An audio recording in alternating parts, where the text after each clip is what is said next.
Bora, pessoal, voltando aqui, né? Vamos voltar vamos voltar nessa sexta-feira 13 para uma aula de processo penal. Vamos lá, só que já está em QAP aí, né? Os resilientes para uma aula ao vivo, né, de direito processual penal, né? Como dizem, isso é ao vivo, Valdez, ao vivo, né? Vamos lá. Primeira questão.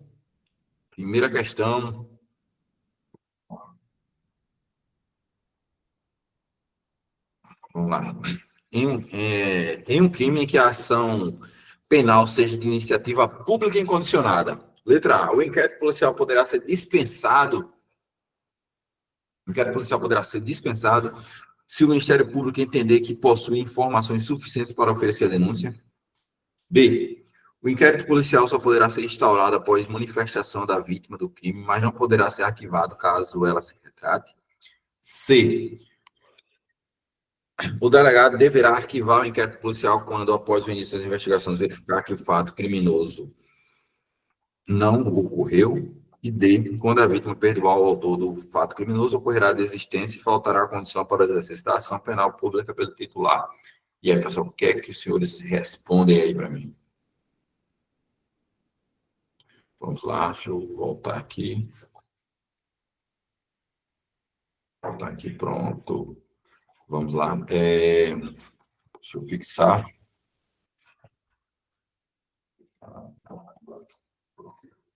Agora sim, já foi.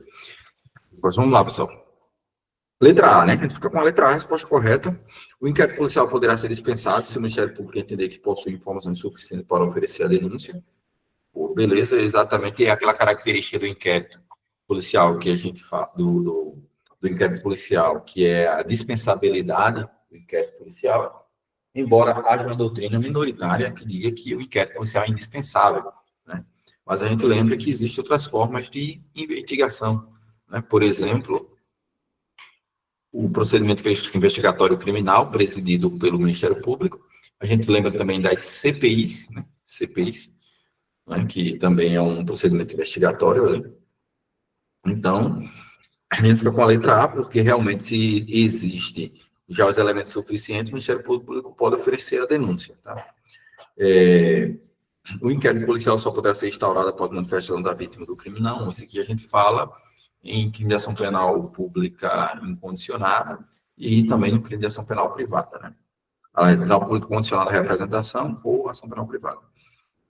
O delegado deverá arquivar o inquérito policial. O delegado não arquiva o inquérito policial. Ele pode instaurar de ofício, inclusive, tá? Inquérito, mas não pode arquivar, embora possa se manifestar, né? O delegado possa sugerir o arquivamento, mas quem vai arquivar vai ser Poder Judiciário. Ainda é assim, né, a modalidade, mas com o pacote de crime teve a possibilidade de se arquivar sem controle judicial, ainda no âmbito do Ministério Público, mas não permaneceu, né? Por enquanto, hoje, a gente ainda tem a homologação, né, o controle do Poder Judiciário. E a letra D, quando a vítima perdoar o autor do fato criminoso, ocorrerá na desistência. Não, perdão não tem a ver com desistência, são institutos diferentes, tá? 2. Em relação à ação penal, assinalar a opção correta segundo o Código de Processo Penal. O direito de representação do ofendido se extingue com a sua morte. B. O perdão concedido a um dos querelados aproveitará a todos os demais, sem que produza, todavia, efeito em relação àquele que o recusar. C. O direito de representação somente poderá ser exercido pessoalmente mediante declaração escrita feita ao juiz ou ao órgão do Ministério Público ou autoridade policial. E D. A representação será irretratável depois de apresentada à autoridade policial.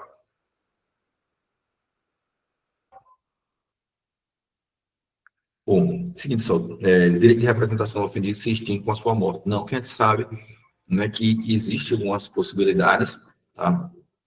E quando há a morte do ofendido, esse direito de representação passar para os seus representantes, né, passar para os seus sucessores, né, para o cônjuge, o companheiro, para o ascendente, para o descendente, para o irmão, tá? Então, não.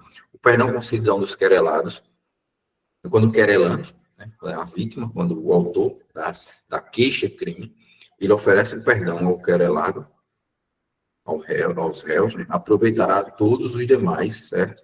Sem que produza todavia efeito em relação àquele que recusar. Lembra que o perdão é um ato bilateral que depende da aceitação para que produza os seus efeitos, né?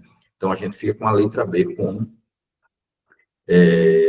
resposta correta, tá? Beleza? Deixa eu olhar aqui o chat, ver se alguém comentou alguma coisa. Pronto.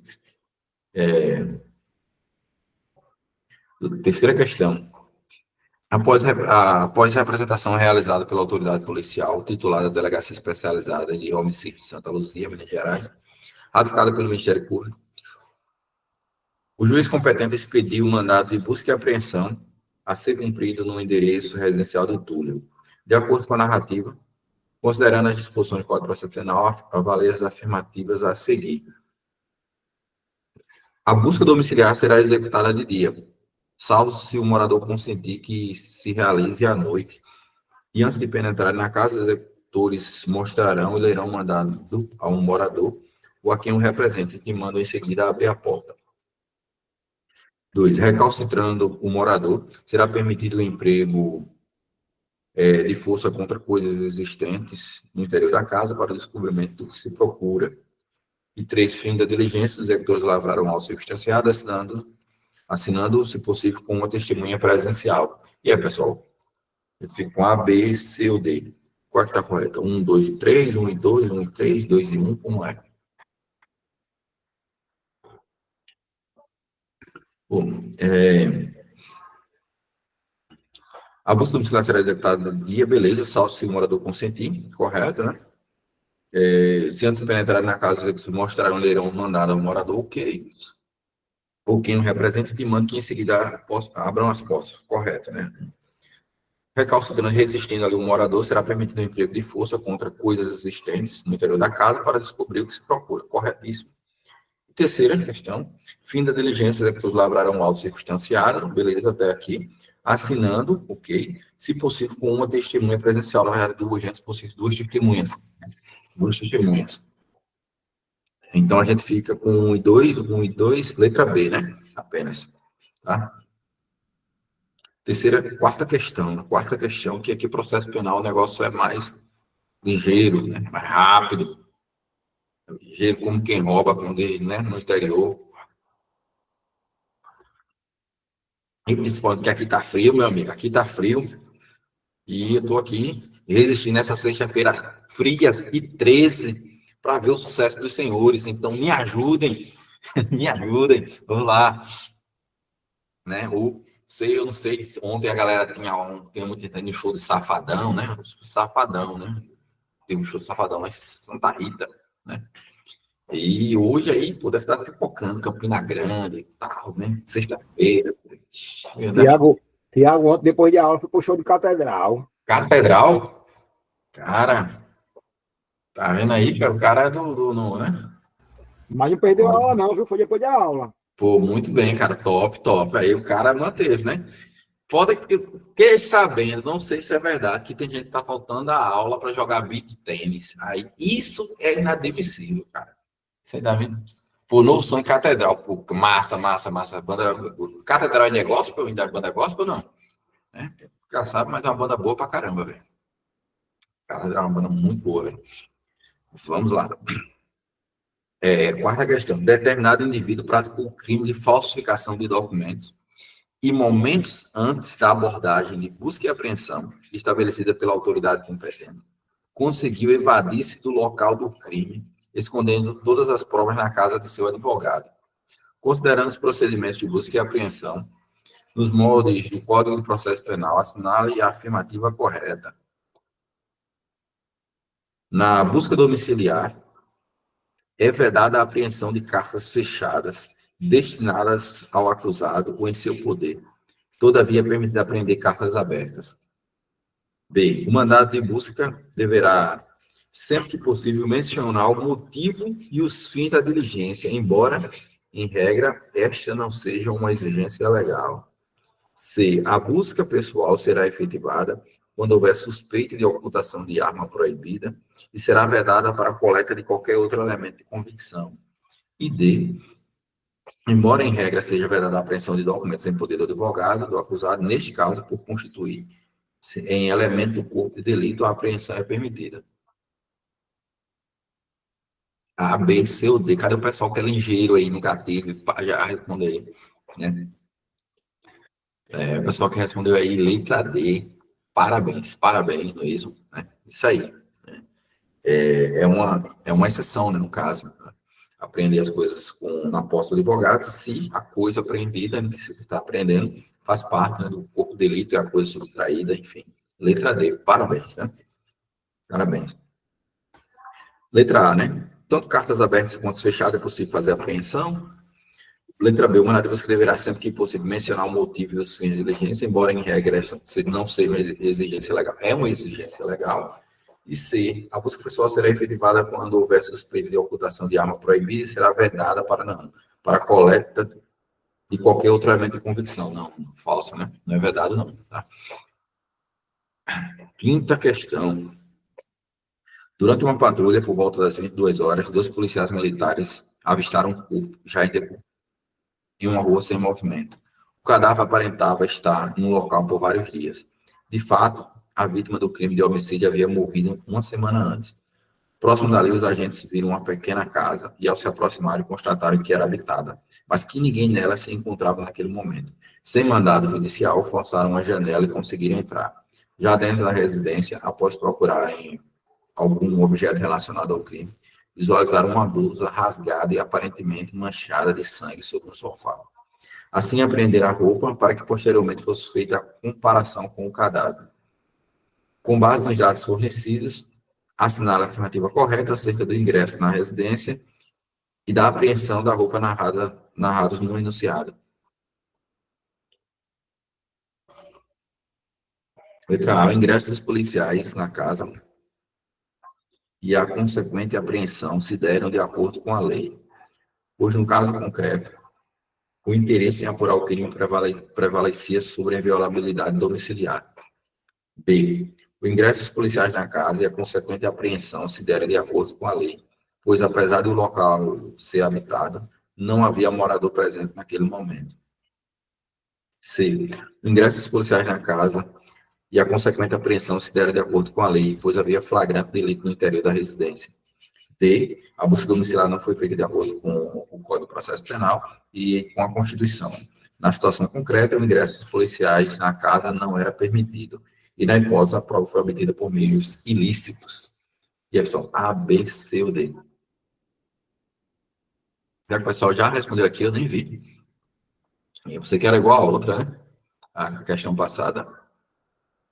Mas é isso aí. A gente fica com a letra D, tá? A gente fica com a letra B, D. A busca domiciliar não foi feita de acordo com o Código de Processo Penal e com a Constituição. Na situação concreta, o ingresso dos policiais na casa não era permitido. E, na hipótese, a prova foi obtida por meios ilícitos. Beleza? 5, letra D. Beleza? Dúvidas? Pô, vamos seguindo aqui nessa nossa sexta-feira 13. Sexta-feira 13, com muito processo penal. De acordo com o Código de Processo Penal, considera-se em flagrante delito quem é perseguido logo após pela autoridade, pelo ofendido por qualquer pessoa em situação que faça presumir ser autor da infração. O excerto diz respeito ao flagrante próprio, impróprio, esperado, ficto.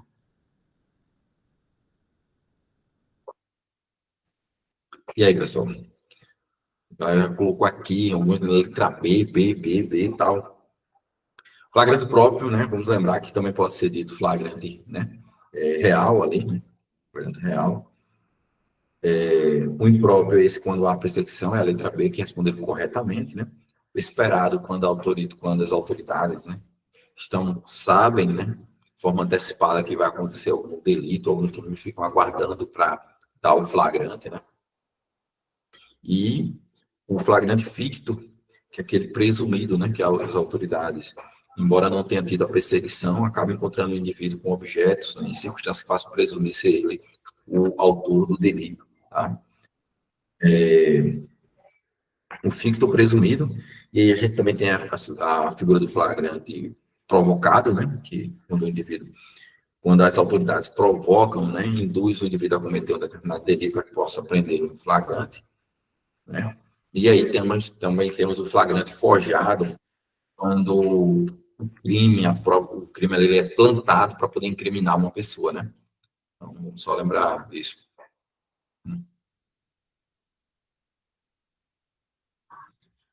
Para dar um feedback aqui para o pessoal.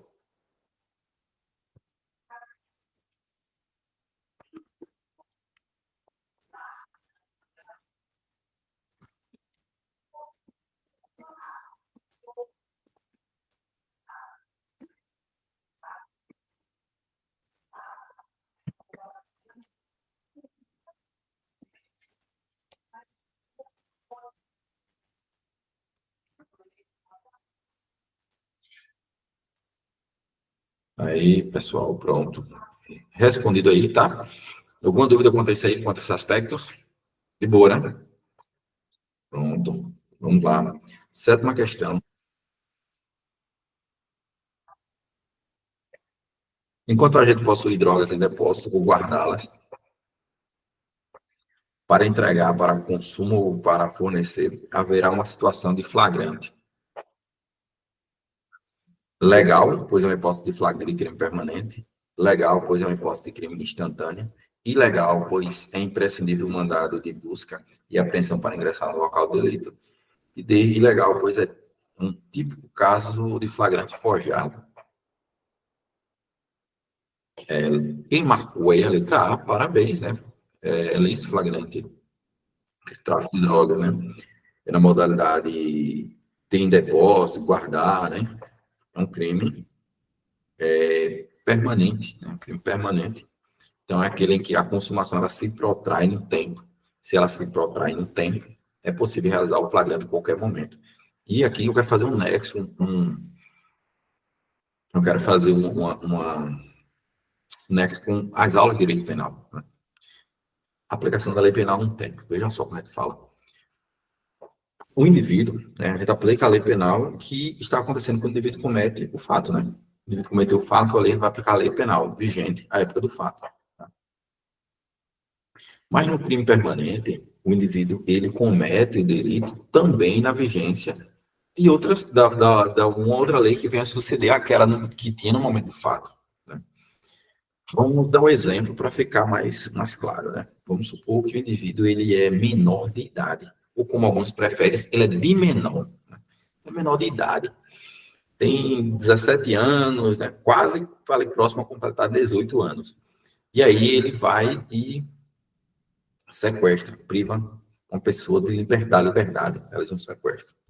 Ora, quando ele privou a pessoa da liberdade, ali ele era menor de idade, então ele não cometeu um crime, ele cometeu um ato infracional análogo ao crime de sequestro, né?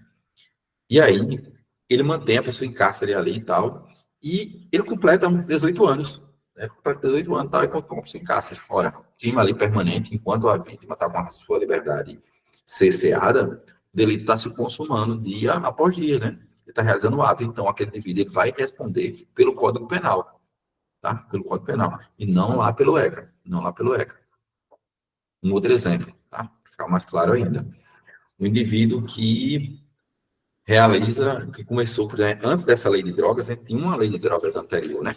Uma lei de drogas anterior. E aí, surge essa lei de drogas agora com uma pena maior. Vamos imaginar que o indivíduo, ele realize o depósito de drogas ainda sob a vigência da lei anterior, que a pena era menor.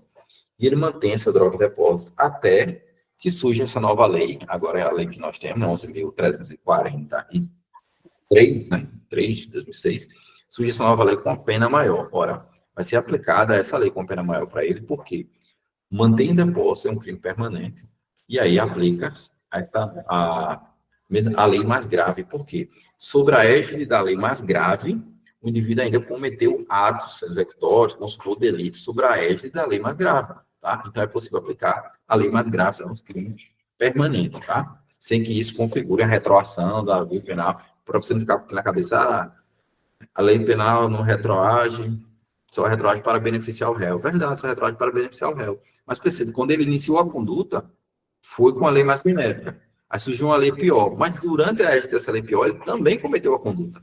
Então não é um caso de retroação, é um caso de adequação do fato que ele começou lá atrás e foi e cometeu, beleza? Esclareceu isso aí? O pau na máquina, porque cada dia eu sinto mais perto, estou sentindo o cheirinho do churrasco da posse, estou sentindo o cheirinho do churrasco da posse, né? Vocês entrando, né, no baile de formatura ali, né? Vai entrando com aquela campeão, vencedor, você entrando aqui. Ou então valeu a pena, né? Valeu a pena do rapa, todo mundo bota aquela para tocar, né? Valeu a pena, valeu a pena. Cara, é uma emoção do caramba. Emoção muito grande, muito grande. Vamos lá. Oitava questão. Sobre o tema prisão temporária, à luz do entendimento do Supremo Tribunal Federal, analise as afirmativas a seguir. A decretação da prisão temporária reclama sempre a presença do artigo 1º, inciso 3, da Lei 7.960 de 89, que elenca o rol de crimes aptos a ensejar tal medida cautelar. O dispositivo, ao exigir a presença de fundadas razões de autoria ou participação do indiciado nos crimes neles previstos, evidencia a necessidade de fundos como esse delito, indispensável para a decretação da medida cautelar.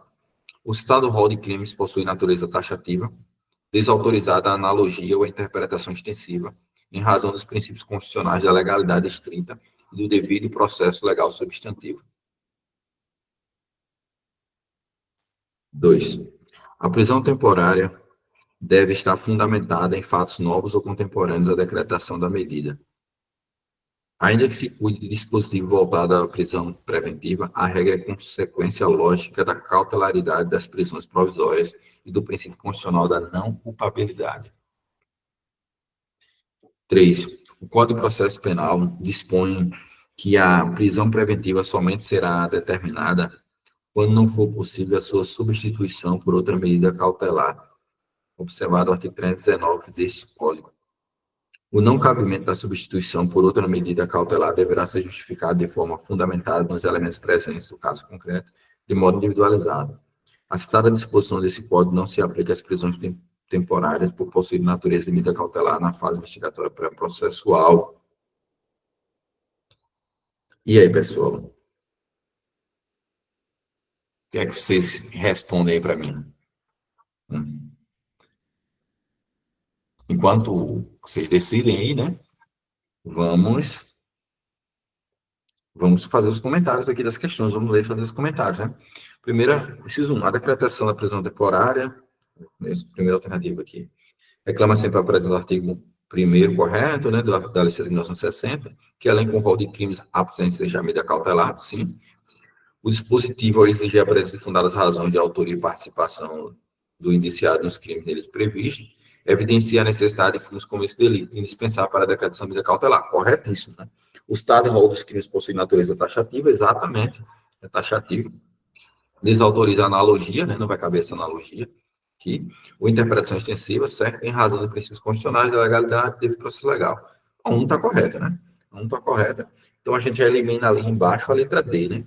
Já elimina a letra B, D. Aí vamos para 2. A prisão temporária deve estar fundamentada em fatos novos ou contemporâneos à decretação da medida. Beleza, é aquele princípio da contemporaneidade, né, ou da atualidade. Ainda que se cuide de dispositivos voltados à prisão preventiva, a regra é a consequência lógica da cautelaridade das prisões provisórias e do princípio constitucional da não culpabilidade. Beleza, ok, também está correto, né? Essa ideia da culpabilidade e tal, está correto. O 2 está correto, tá? O 2 está correto. Então, se a 2 está correto, a gente elimina a letra A. Então, a letra A. E aí, vai ter que ser a letra B, porque a letra não tem que acabar as três. Então, vai ter que ser a letra B. Mas vamos ler a terceira questão. Mas antes, Oliveira, fica à vontade, irmão. Boa noite. Boa noite, professor. Não, é só em relação a essa parte do segundo tema aí, da prisão temporária. Diz ainda que se cuide de dispositivo voltado à prisão preventiva? Sim, exato. Deixa eu te explicar essa questão aqui para ficar até melhor, né? A prisão temporária.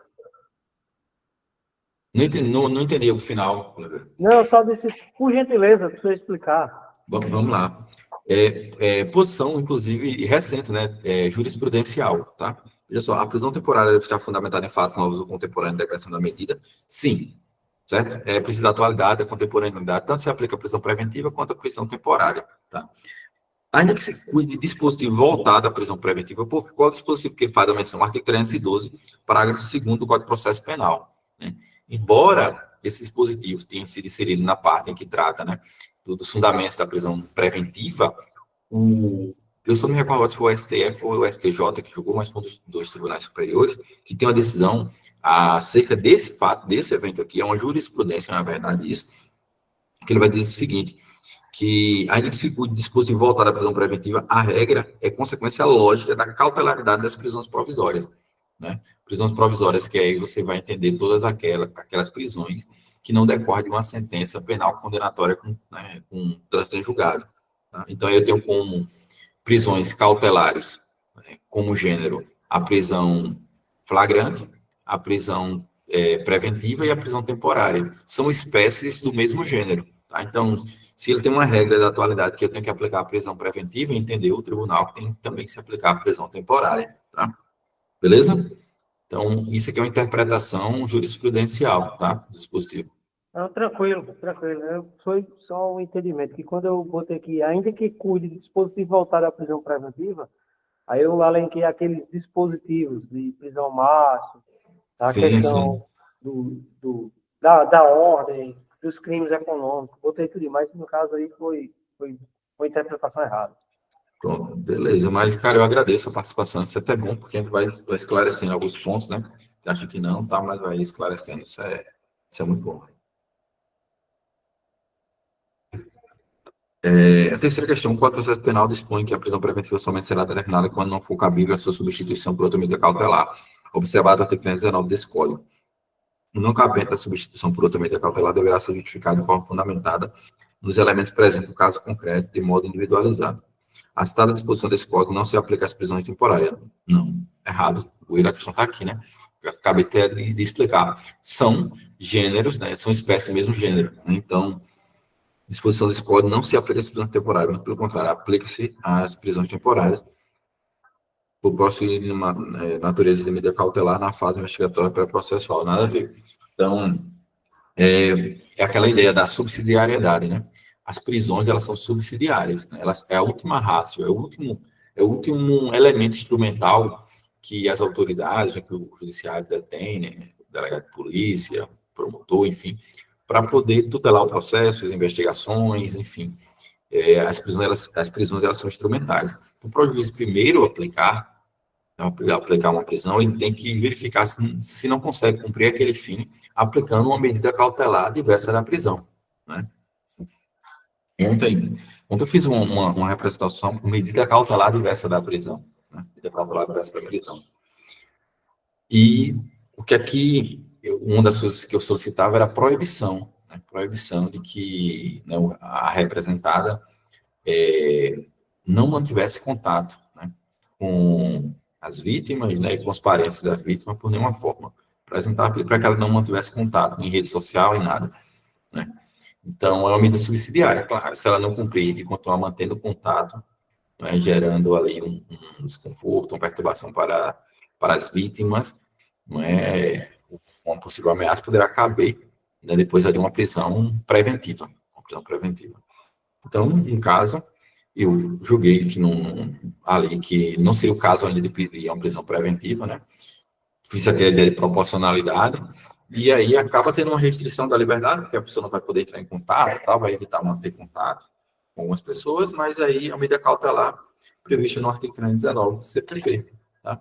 Ela é subsidiária. Se não couber, se não está cumprindo o requisito, se a pessoa não está cumprindo o que o juiz determinou, decreta prisão preventiva, né? Ou então, decreta outras medidas cautelares, né? Devido a... O juiz determinou que ele deveria se recolher ao seu domicílio em determinado horário, o indivíduo começa a sair e tal, monitoração eletrônica. Mesmo com monitoração eletrônica, ele continua saindo, continua frequentando lugares que ele está proibido. Aí o juiz decreta uma prisão preventiva, se for o caso, tá? Nona questão, né? Maria foi denunciada pela suposta prática do crime de furto de diversos bens do interior de uma loja. Sendo que ela responde ao processo presa preventivamente. Ela terá direito à substituição da prisão preventiva pela prisão domiciliar, caso seja gestante, desde que a partir do 7º mês de gravidez, tenha idade superior a 60 anos, possua filho de até 12 anos de idade incompleto, seja cometida por doença, ainda que sem gravidade. E aí, pessoal?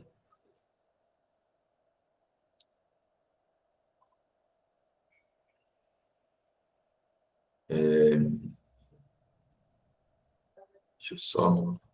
Então é isso aí, pessoal. É o seguinte, é possível, né, que haja, não é, a substituição da prisão preventiva por uma prisão domiciliar, tá?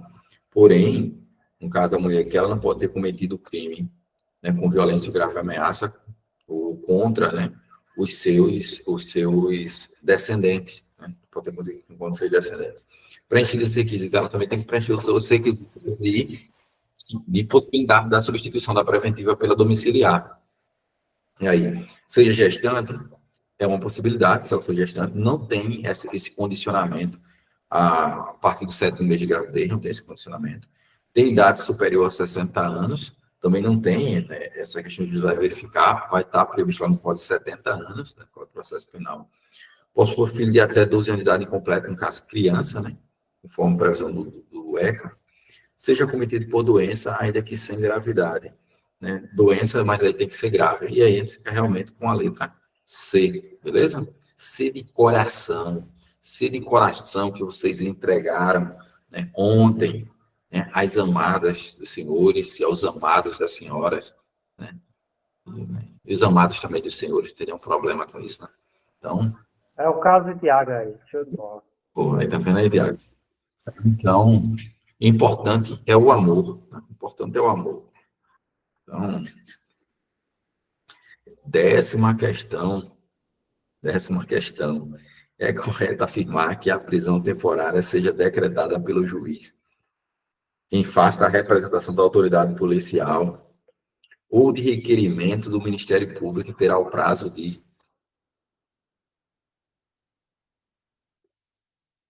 Qual o tempo da prisão temporária, senhores? 48 horas prorrogável por igual período em caso de extrema comprovada necessidade, 72 horas prorrogável por igual período em caso de extrema comprovada necessidade, 5 dias improrrogáveis, 5 dias prorrogável por igual período em caso de extrema comprovada necessidade, 5 dias prorrogável por igual período, não havendo comprovada necessidade. Lembre-se que se for crime hediondo, serão 30 dias, prorrogável por igual período, havendo comprovada necessidade, né? 30 dias. Prisão temporária. Ocorrendo o fim do prazo, a autoridade, né, que está mantendo o indivíduo, né, que é responsável pelo caso, ele deve colocar o indivíduo em liberdade, né, independente aí de alvará de soltura ali, tem que colocar o indivíduo em liberdade, né? O juiz já deve colocar, né, o prazo ali da prisão no mandado de prisão temporária. Um outro detalhe da prisão temporária é que ela acaba influenciando no prazo de conclusão do inquérito, né? A gente pode lembrar que da representação da autoridade policial, do Ministério Público, por exemplo, o juiz tem 24 horas para poder efetuar a decisão, né? A decisão pela decretação ou não da prisão temporária, certo? Pessoal, lembrar que juiz não pode decretar, né, prisão preventiva, prisão temporária de ofício, tem que ter representação, né, para que ele possa decretar. Para revogar, o juiz pode revogar de ofício, tá? E eu pergunto se alguma dúvida. O processo penal está suave, não tá? Tá de boa, tá tranquilo. Só temos esses minutinhos aí para, né, alguém tirar uma dúvida. Se alguém quiser tirar uma dúvida, se algum comentário quiser, que eu comente alguma outra questão que a gente acabou passando, eu paro aqui e comento, tá? Toca aí que a gente vai discutindo, beleza? Hoje é sexta-feira 13 e nós temos até meia-noite aqui, né? Aí você vai poder, você pega esse trecho aqui, meia-noite, até meia-noite você recorta essa parte e diz, olha aí, porque eu não pude sair de casa? Porque eu estudei aula até meia-noite, aquele condenado, aquele infeliz, né? A aula era para ter acabado antes, ele ficou até meia-noite, tá vendo aí? Tal, aí você, né? Manda lá, né? 11ª questão, vamos lá. Dentre as prisões cautelares, há uma espécie que pode ser decretada no curso da investigação ou do processo, incluindo após sentença recorrível, desde que de forma fundamentada, estabelecido fumus comice delicti, o periculum libertatis, a partir de prévio pedido do Ministério Público de representação da autoridade policial, por prazo razoável, não limitado em lei. Tal hipótese pode ser denominada como prisão em flagrante delito, temporária, extrapenal ou preventiva.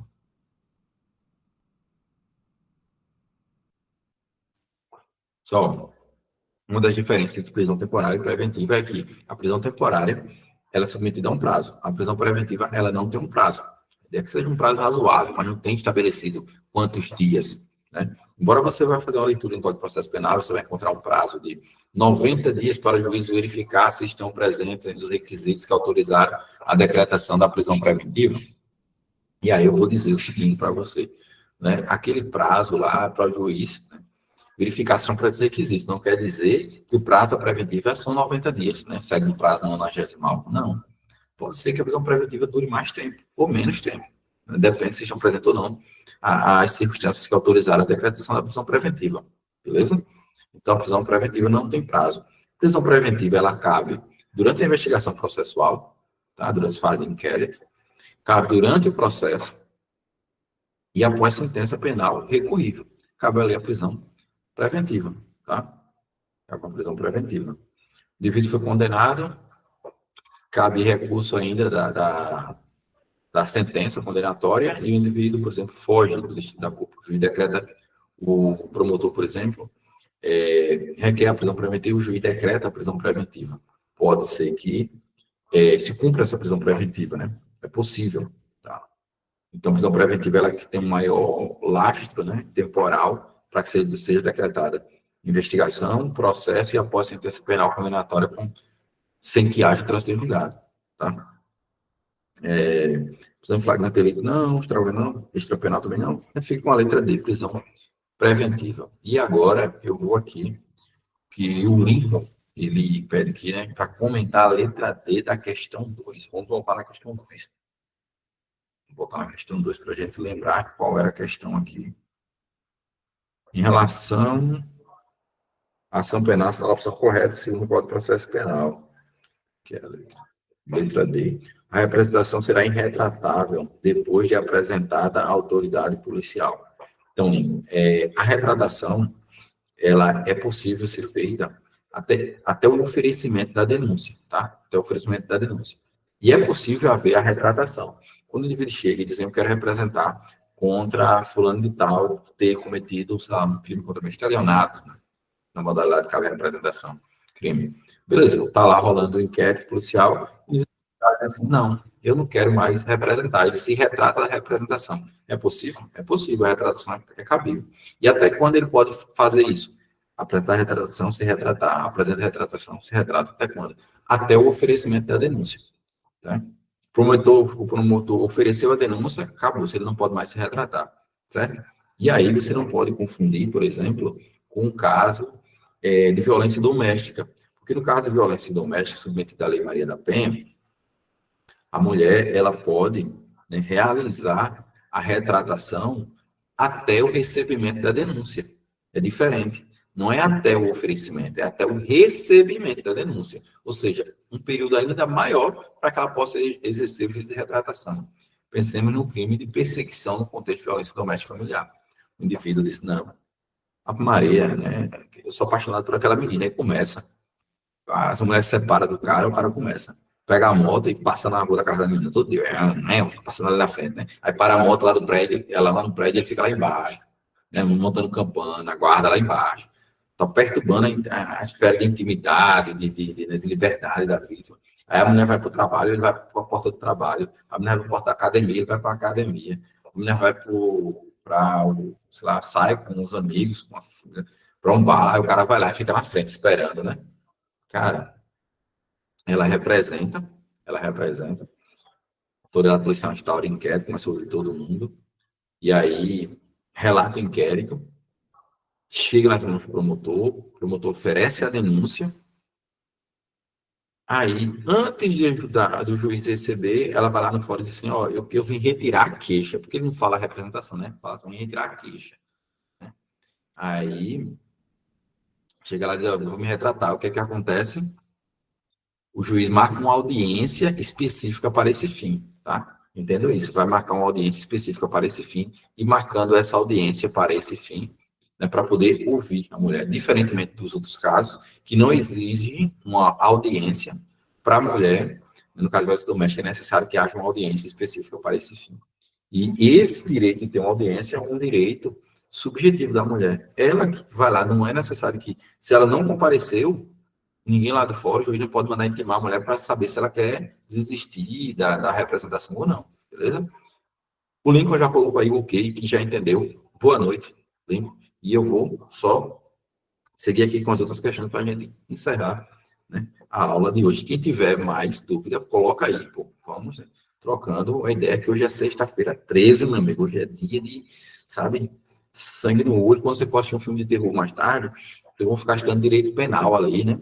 Pô, cara, você, pô, Jack Stripador foi lá, o cara em pedaço, cara, pô, homicídio qualificado aí, pá, não sei o que, isso aí é crime hediondo, você já começa a comentar com sua esposa, assim, com sua namorada, tá vendo, isso aí é crime hediondo, isso aqui eu manjo, isso aqui e tal, que vai cair na prova, um caso assim, você começa a comentar. Vamos lá.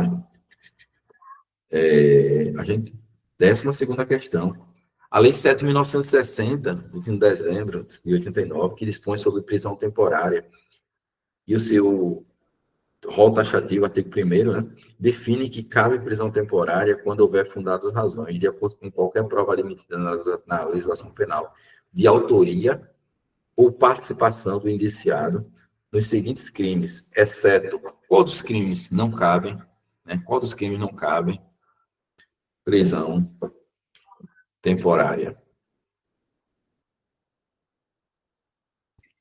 Sequestro de cárcere privado está lá no rol? Está no rol. Extorsão está no rol? Está no rol. Envenenamento de água potável, substância alimentícia, medicinal, qualificada pela morte, está lá no rol, desse primeiro.